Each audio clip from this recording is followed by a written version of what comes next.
Selamat pagi, siang, sore, dan malam. Nah, untuk tema hari ini adalah eh, pengganti daun ketapang kering untuk ikan ya. Jadi kan untuk di daerah saya ini di Jogja ini sedang terjadi musim hujan ya. Jadi suhunya itu menjadi dingin.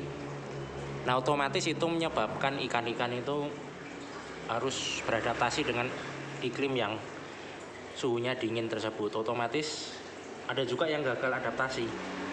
Nah, ciri-ciri ikan yang gagal adaptasi itu biasanya nanti siripnya menjadi kuncup.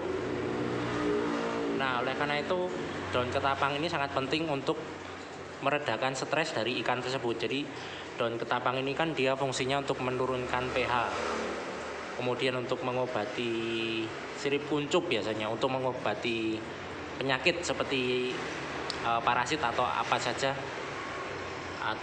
ya, jamur maksudnya. Nah, otomatis itu kan fungsi daun ketapang itu kan sangat penting ya. Namun kadang di beberapa tempat itu sangat kesulitan untuk mencari daun ketapang. Nah, ada alternatif lain daun yang sama fungsinya dengan daun ketapang. Nah, kebetulan ini banyak ditemukan di tempat di dekat rumah orang tua saya, dan di sana itu tidak berfungsi sama sekali pohon jati tersebut. Bukan pohon jati, maksudnya daun jati kering tersebut. Jadi nama daunnya itu sudah saya bocorkan ya, yaitu adalah daun jati kering. Jadi dia ini mempunyai sama fungsi terhadap daun ketapang kering. Jadi misalnya kalau daun ketapang kering itu susah dicari, nah bisa memakai daun jati. Nah, ini bentuknya ya, daun jati kering ini jadi sangat lebar. Biasanya ini untuk membungkus makanan juga bisa. Tapi biasanya kalau yang buat dipakai untuk bungkus makanan dia yang masih hijau. Nah, yang kering ini biasanya tidak terpakai sama sekali. Biasanya malah dibakar-bakar, menimbulkan polusi. Jadi daripada menimbulkan polusi udara, bisa dipakai untuk ikan ya.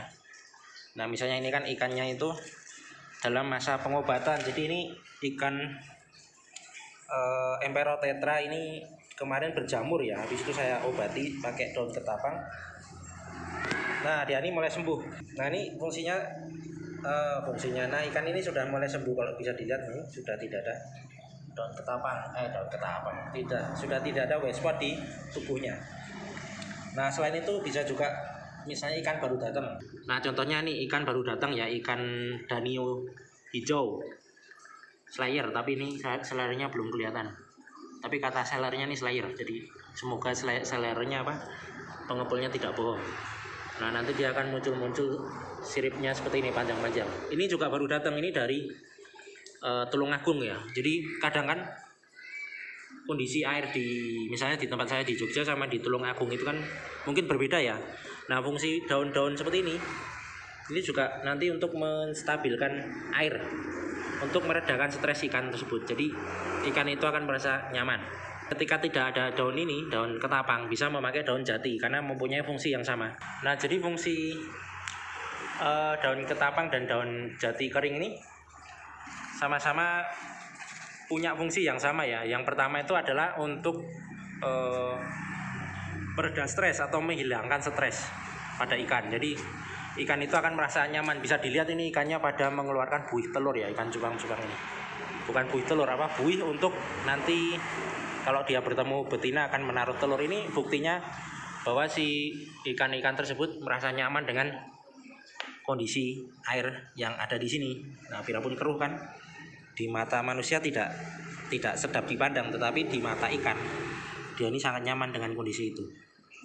Nah, nih pada membuat buih telur semua, buih untuk telur maksudnya. Nah, ini adalah ciri-ciri ikan yang sehat ya, airnya sehat maksudnya.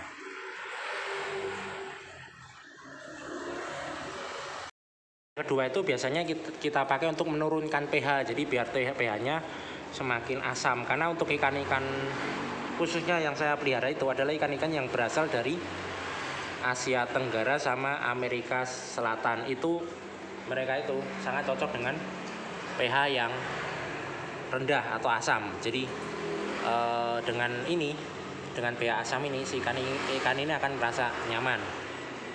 Tapi ini tidak berlaku untuk ikan-ikan yang tidak cocok di pH asam seperti ikan African cichlid ya. Kalau ikan African cichlid dikasih kayak ginian malah nanti pusing, stres. Daun jati kering sama daun ketapang ini juga punya fungsi yang sama, yaitu untuk membuat warna ikan lebih menarik. Jadi untuk memunculkan warna. Biasanya para orang yang suka memelihara ikan ikan cana misalnya ataupun ikan cupang, dia tuh memberi daun ketapang itu tujuannya untuk memperindah warnanya, biar nanti memunculkan warna aslinya yang ada di dalam tubuhnya itu, warna maksimalnya itu. Jadi biasanya, nah daun-daun ketapang itu biasanya ditaruh di sini. Ini juga airnya coklat-coklat ini karena juga pengaruh daun ketapang. Nanti dia ini dengan adanya daun ketapang itu membuat si ikan ini warnanya nanti akan muncul atau lebih menarik. Yang keempat itu untuk membuat sistem kekebalan ikan ini menjadi lebih kuat ya. Jadi kan karena ikan ini merasa nyaman dengan kondisi airnya ini, karena banyak airnya tuh sesuai dengan habitat alaminya yaitu pH asam. Ikan ini nanti akan menjadi nyaman. Karena kan sumber penyakit itu kan biasanya dari pikiran ya. Mensana in corpore sano kalau bahasa Italia itu. Di dalam tubuh yang sehat terdapat jiwa yang kuat. Jadi kalau jiwanya sehat, biasanya badannya itu sehat. Nah kalau jiwanya stres, nanti badannya itu akan menjadi stres. Nah ikan ini kan karena situasi seperti ini, karena situasi airnya maksudnya sehat seperti ini, nyaman menurut mereka, ikan ini nanti akan menjadi badannya juga akan sehat juga. Nah yang terakhir itu biasanya sebagai untuk pengobatan ikan, maksudnya itu untuk pertolongan pertama pengobatan pada ikan ya. Jadi kan biasanya kalau ikan itu sakit, misalnya sirip kuncup atau apa itu, pertolongan pertama yang saya gunakan itu adalah yang alami dulu. Misalnya daun ketapang atau daun jati kering. Atau misalnya daun pisang kering itu juga bisa. Tetapi daun pisang kering itu dia itu lebih berfungsi sebagai untuk penghasil infusoforia ya. Kalau untuk pengobatan alami dia kurang efektif karena pernah saya coba itu kurang berhasil. Lebih efektif daun ketapang ataupun daun jati kering. Nah, karena dia ini bisa untuk membasmi bakteri atau parasit, misalnya jamur atau bakteri. Namun kelemahan untuk daun ketapang kering ini, dia tidak bisa, atau daun jati kering, dia tidak bisa untuk membunuh virus. Kalau virus itu biasanya harus dibunuh dengan obat-obatan kimia seperti methylene blue ataupun akriflavin ataupun malasid green atau apa itu, pokoknya yang kimia-kimia itu. Jadi misalnya kalau selama 1 minggu atau 3 hari misalnya ikan ini masih sakit ya, itu biasanya baru saya kasih obat kimia. Nah namun kelemahan obat kimia itu adalah dia itu takarannya harus betul, karena kalau salah takaran itu biasanya nanti malah ikannya bisa meninggoy karena overdosis.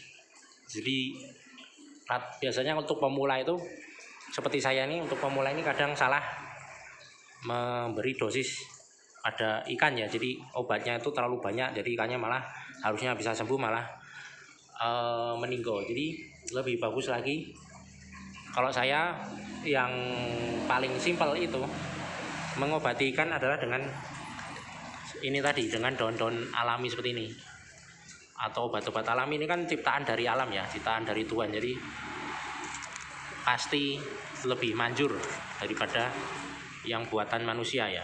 Jadi ini lebih efektif dan tidak ada overdosisnya.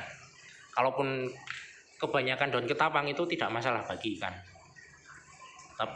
paling airnya hanya menjadi lebih kental aja, tapi untuk ikannya tetap sehat-sehat aja. Jadi itu berdasarkan pengalaman pribadi, jadi tidak ada overdosisnya. Hanya nanti kita harus sering membuang sisa-sisa ini tadi, sisa-sisa daun yang sudah habis zat baiknya itu sebaiknya kita buang. Kalau misalnya sudah 1 minggu di dalam botol ini, atau di dalam akuarium misalnya, itu sebaiknya dibuang karena itu sudah tidak bagus. Nanti sisa-sisa yang tertinggal di situ hanyalah zat amoniak dari pembusukan ini tadi, daun-daun seperti ini. Jadi sebaiknya 1 minggu langsung buang, 1 minggu langsung buang.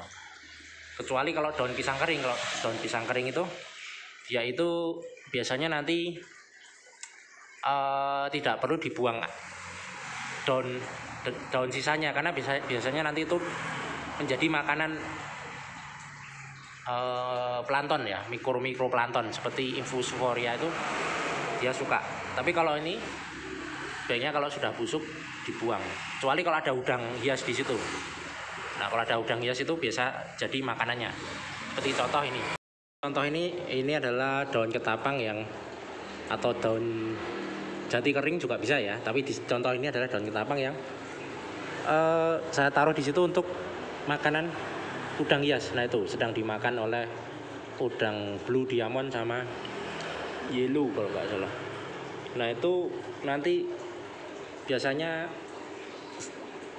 daunnya itu akan habis dimakan, nanti tinggal sisa kayak kerangkanya itu, kayak apa itu ibaratnya tuh ya, tulang. Tapi kalau daun kan nggak ada tulang ya, kayak serabut-serabutnya itu nanti. Nah, itu yang dibuang. Tapi untuk ini biar aja, nanti dia akan habis. Jadi itu saja untuk pengalaman hari ini. Jadi